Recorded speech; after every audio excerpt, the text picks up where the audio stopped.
around, they can tell the difference between a chicken head and a rock, just by touching it with their jaws underneath the water.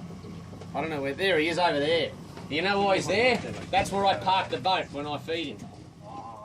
But nothing beats seeing one of those birds get smashed when you've got a boat full of little kids. The reactions are mixed. And all the little boys want you to do it again. The lagoon itself is fresh water. And I know they're saltwater crocodiles, but that's a very misleading name. Most salties will not see salt water in their entire lives.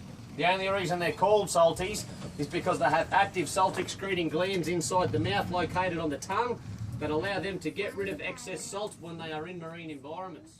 The main reason you write it down, mate. No one's, fortunately for us, no one's jumped in because we wouldn't be able to do what we do. Some silly bugger wants to do that, you know. There's better ways to go. There's easier ways to go. But funnily enough, and oddly enough, I was having this discussion with one of the other blokes that works here a couple of months ago. And we thought, you know what, if you are going to go out, you would do it in a blaze of glory, wouldn't you?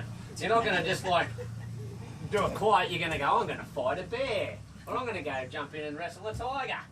At least you'd make the paper, wouldn't you? In fact, when they caught him back in 1988 up in the Endeavour River, they thought he was around 100 then. So he is getting on, but he's still the king of this lagoon, make no mistake. I'll tell you right now, even though he is old, he can still get up and boogie. Right here. He's a very, very tough animal. There's another crocodile in here, the second biggest. His name's Texas, 4 metres and 300 kilos. I've seen Ted pick him up out of the water, smash him into the bank and then throw him through the air, nearly the entire length of this boat. There you go, look at all the crocs up there, that's awesome. What do you reckon we go stir some of them up? Sound good? Into and out of the body. There you go, there's one there as well doing.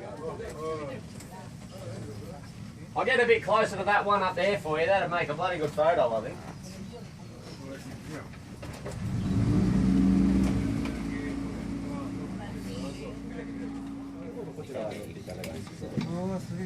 This big fella. Come on. Oh, there's one right there. This is me.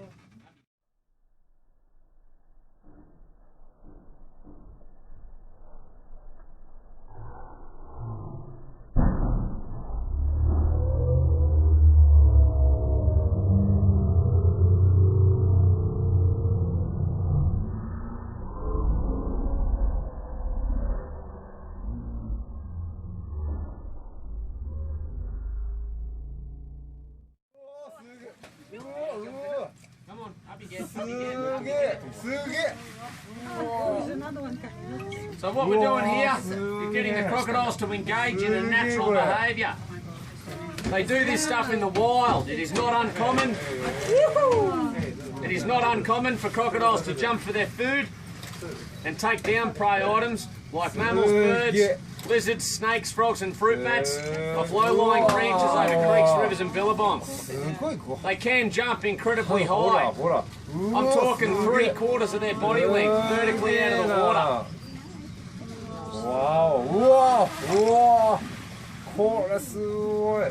This is awesome. We've got a fair few crocs here.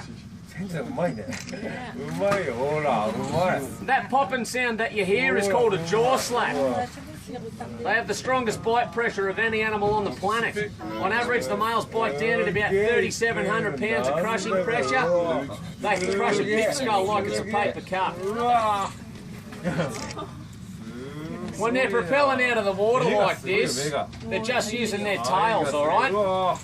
They're just using their tails to propel themselves out of the water. They can swim in a short burst up to 29 kilometres an hour, which is absolutely phenomenal. Come on.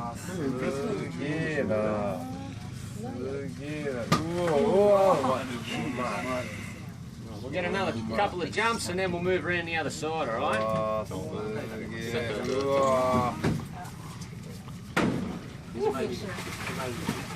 on, round here. Come on. What's this? Come on.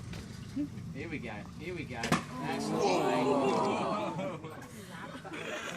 In relation to reptiles, it's a very, very commonly used term, but it's pretty incorrect. Crocodiles, for instance, their best running temperature is between 28 and 34 degrees Celsius, which is nearly as warm as us. the sound that you hear. The sound that you hear is just the air escaping out of the jaws.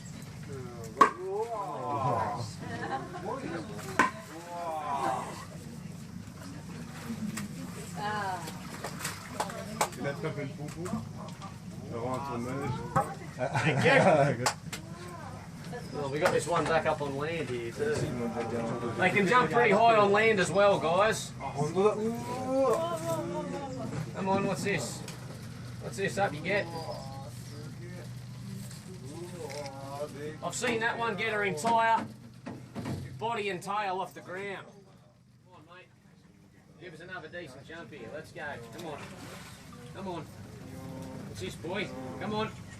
Come on. Come on. What's this, mate? Come on. Come on. Up you get. Up you get. Lazy sod. Come on. There we go. Look at that. Come on. Round here. Might get a nice jaw slap out of this girl here.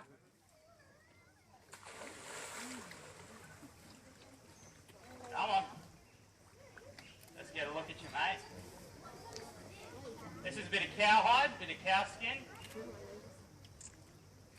Oh, very good. All right, bring it around.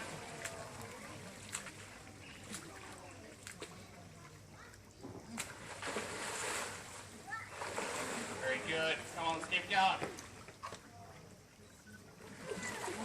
Very nice, Spartacus.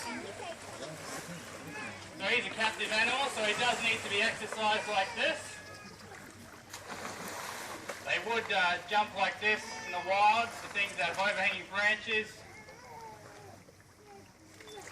Very good. Oh, that one's going well. Bit of cowhide.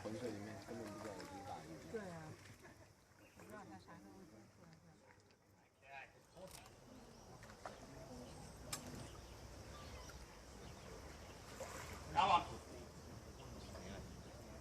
Very good. Okay.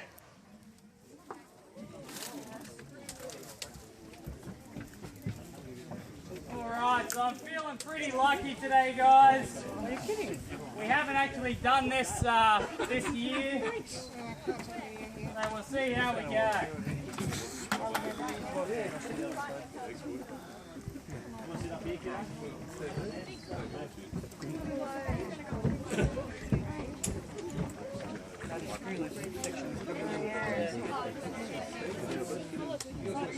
Now, if you see one coming for me, please don't keep that to yourself.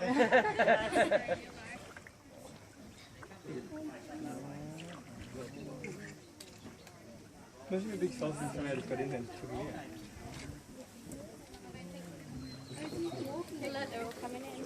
Now, folks, if he gets bitten, he owes me a carton of beer, so fingers crossed.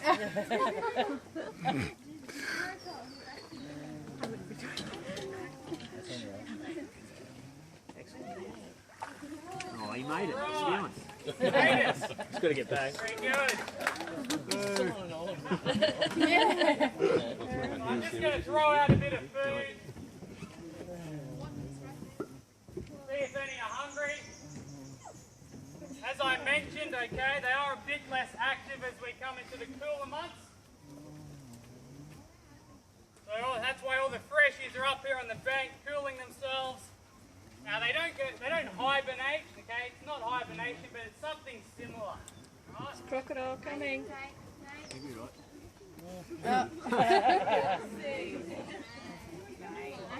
Oh, you get the big bit. Very hungry.